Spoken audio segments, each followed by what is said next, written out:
આપણે કાપશું અને તો જય શ્રી રામ બધા ભાઈઓને સ્વાગત છે આપણા નવા બ્લોગમાં. અત્યારે ભાઈ બ્લોગ મેં ચાલુ કર્યો સાંજના, અને આમ જો અત્યારે ભાઈ વરસાદ ચાલુ થઈ ગયો છે. હવે વરસાદનું ભાઈ કાંઈ ટાણો હોતો નથી, ગમે ત્યારે વરસાદ આવી જાય છે. તો મેં વિચાર્યું ભાઈ આજે તો આખા દિવસમાં આપણે ક્યાંય બહાર ગયા નહોતા, તો અત્યારે મેં બ્લોગ ચાલુ કર્યો છે. અને અત્યારે આમ થોડા છાંટા ચાલુ છે, મસ્ત મજા આવે છે. હું બહાર બેઠો તો મેં વિચાર્યું હાલો ભાઈ આજે બ્લોગ આપણે અત્યારે સાંજના ચાલુ કરીએ, કારણ કે સવારના મેં આજે થોડાક કામમાં બિઝી થઈ ગયો હતો તો બનાવ્યો નહોતો બ્લોગ. તો અત્યારે આપણે ચાલુ કર્યો, અને આમ વરસાદ બહુ નથી, આમ જો છાંટા ચાલુ છે, થોડા ઝીણા છાંટા ચાલુ, ઝીણા હોય ને એ. તો ભાઈ ઘણા બધા લોકો હજુ પણ મને પૂછે છે કે ભાઈ તમે ક્યાંના છો? તો ભાઈ હું દેવભૂમિ દ્વારકાનો છું. દ્વારકાના બાજુમાં નાનકડો ગામ છે ત્યાંનો છું. તો આમ પ્રોપર તો દ્વારકા, બાકી દ્વારકાથી આમ કેટલા કિલોમીટર, 7 કિલોમીટર દૂર નાનકડો એવું ગામ છે ચંદ્રભાગા, અહીંયા રહું છું. તો હવે બધાનો પ્રશ્ન સોલ્વ થઈ ગયો છે. છતાં પણ ઘણા બધા લોકો ઓલો શું કહેવાય મિની બ્લોગ જોઈએ, અને ઘણા બધા લોકો પૂછે છે ભાઈ તું ક્યાં રહે છે, ક્યાંના છો? અને ઘણા બધા લોકો પૂછે છે ભાઈ તમે કાચબો કાઢ્યો કે નહીં? ભાઈ કાચબો છે ને ઓલા ખાડામાં આવી ગયો, ને ખાડામાંથી હવે દેખાતો નથી, ખાડામાંથી ગાયબ થઈ ગયો. તો હવે કાચબો તો ક્યાં ગયો મને ખબર નથી, અને છતાં પણ હું ક્યાંક જડશે ને તો તમને બતાવીશ. એ પાક્કું ક્યાંક મળી જશે ને તો પાક્કું બતાવીશ. બાકી અત્યારે તો મને ક્યાંય પણ નજર નથી આવતી, ના તો કૂવામાં છે ના ખાડામાં છે. હવે એક શક છે, બાજુમાં જે ખાડો છે ને એમાં ચેક કરવું પડશે, કદાચ એમાં વયો ગયો હશે તો અહીંયા પણ ચેક કરી લઈશું. બાકી આ જે મેન ઓલો 2 જગ્યાએ આપણે પગ દેખાણા હતા ત્યાં તો કાચબો નથી, એ તો ફાઇનલ થઈ ગયું. અહીંયા જોઈ લીધું, ચેક પણ કરી લીધું બધું. તો અત્યારે તો વરસાદ આવીને વયો ગયો છે, બંધ થઈ ગયો અત્યારે, પણ હવે હજુ પણ આમ લાગે છે વરસાદ આવે ગમે ત્યારે. તો અત્યારે હું વિચારતો હતો ભાઈ આ બધું સાફ કરી નાખીએ. અત્યારે તો નહીં થાય, પણ હું વિચારું ખાલી આ સાફ કરી નાખશું, અને અહીંયા 3 કે 4 આપણે નારિયેળના ઝાડ વાવી દેશું તો આમ જોરદાર લુક લાગશે. આ બધું કચરો બધું નીકળી જશે. અને આ પતરા છે ને ભાઈ, જ્યારે વાવાઝોડો આવ્યો ત્યારે પડ્યા હતા. જો આ પતરા કોકની ઉપર પડે ને તો ડાયરેક્ટ આમ સારુંથી ગાડી ઉપર પડ્યા, એટલે ગાડીનું આમ પતી ગયું છે.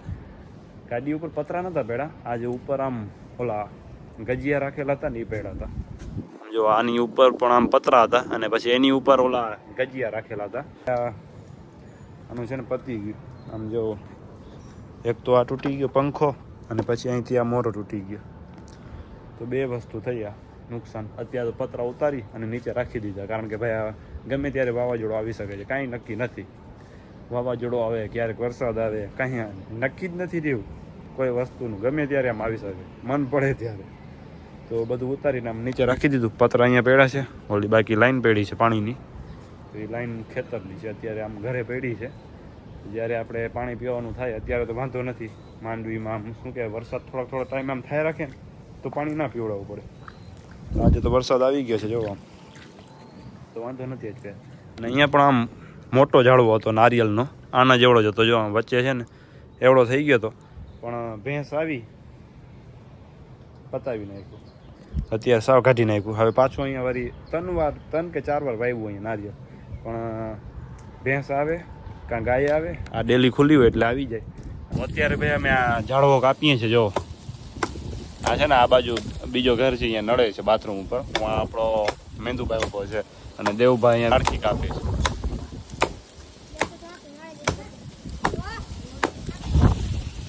તો અત્યારે ભાઈ તૂટી ગયો છે. હવે આને છે ને આમ નીચે ધક્કો મારવાનો તો તૂટી જશે. તો અત્યારે વરસાદ ચાલુ થઈ ગયો છે, હાલે ખેંચ આવે, ખેંચ જોર લગા. હૈસા આમ જો થોડાક ઉપર છે તોય તૂટતો નથી. આમાં છે ને આમાં કંઈક છે ને કારીગરી કરવી પડશે. કેવો મજબૂત છે કા? આના પર બેસીને આમ થોડા ખીચકા ખાવા પડશે. ખેંચ ખેંચ ખેંચ ખેંચ ખેંચ, તૂટી ગયો. ખેંચ ખેંચ, રેડી, ખેંચ હજી, લાવ ફોડા.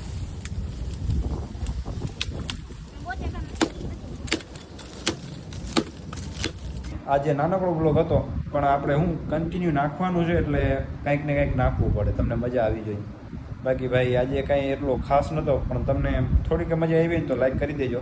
અને ચેનલને સબસ્ક્રાઈબ કરી દેજો. બાકી કાલે આપણે જોરદાર બ્લોગ લાવશું કંઈક મસ્ત. તો આજે like, share, comment and subscribe. મળીએ આપણે કાલના નવા વિડીયોમાં. ત્યાં સુધી જય શ્રી રામ.